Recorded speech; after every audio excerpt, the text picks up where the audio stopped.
All right, y'all. So this woman on TikTok says that she's resigned from her job after being given an ultimatum by her boss to socialize more. And she was responding to a post from Corporate America Job Recruiter. Let's check it out. Nothing that will make you more hated in an office or corporate environment than skipping small talk. She's absolutely right, and this is the exact reason why I quit my last office job. Or actually, it's the reason that they gave me an ultimatum saying that if I didn't put more effort into socializing, into being a team player, then I was going to get fired. I would skip the happy hours because I was there for 8 hours a day. Why would I want to spend 2 or 3 more hours drinking with people that I wasn't even friends with? I also despise small talk. Like, it makes me physically uncomfortable. So every day I would walk in with my headphones, walk straight past reception, give her a little wave, would never stop to talk, and go straight to my desk. Maria?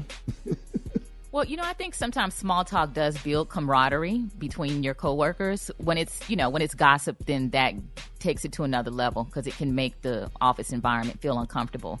But I think, team building is, important. It's important to do things outside of the job, especially if you're working with a group of people. So that's right. What I would say. So she had been working in the marketing department of an architecture firm, and in addition to not liking small talk, she said her coworkers and all her friends were all friends from school or previous jobs, and she felt like an outsider. Her coworkers would regularly hang out together, but she had, quote, life outside of work. Now, a lot of people agree with this woman. In one of the responses, some said that I'm paid to do my job. I'll start socializing when they start paying me for it.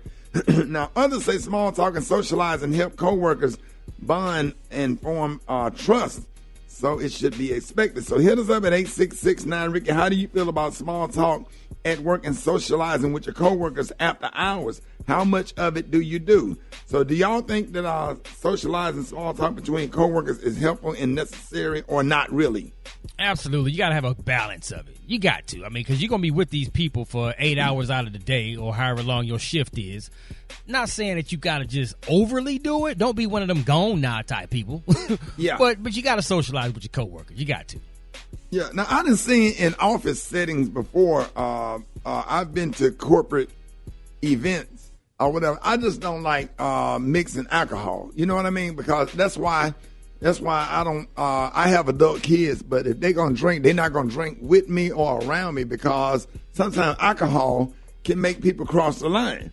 Sometimes a couple of drinks give you a little bit too much confidence to say something to me that's gonna get you hit in your mouth.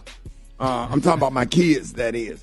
And I've been in corporate parties where it's just a little too much alcohol, and once people start drinking, they feel kind of comfortable, a little too comfortable. And integrity is gone out of the window. So if you get on the table and start dancing, you done had a few drinks or whatever, how are people going to look at you the next day at the office? And then you But are they talking more? Huh? Are they talking more about just general day-to-day socializing, like, or just like around the water cooler type thing? Yeah, going to happy hour. Right? Is that right? It's a little bit of both. Socializing while you're at work and also after work, after you checked out and clocked out. Yeah. When you start talking about the happy hour stuff, that's when you're getting into some dangerous territory, like Rick said. Yeah, because I've seen it with my own eyes. Now, for us, being that we, it would take spending time together and having activities together. From my experience, 25 years of radio, I know when I was on the Buck Wild Morning Show, he said we got to go do something. We just had to go do it. And we would bring those experiences back to the studio and talk about it on the air. And somebody almost drowned. Somebody almost got bit by a shark. And this happened, and they were scared. And then, I had a coworker that would babysit kids, or another coworker that was on the air, and they would have little arguments about it, which came out to be funny because, like, wow, y'all have such good chemistry because, you spend time together. However, sometimes, when you got those people that's anti-company, like I'm just going to do my job and go home and I don't want to be bothered with nothing and nobody or whatever, sometimes that can't be good for in a company setting, depending on what you do.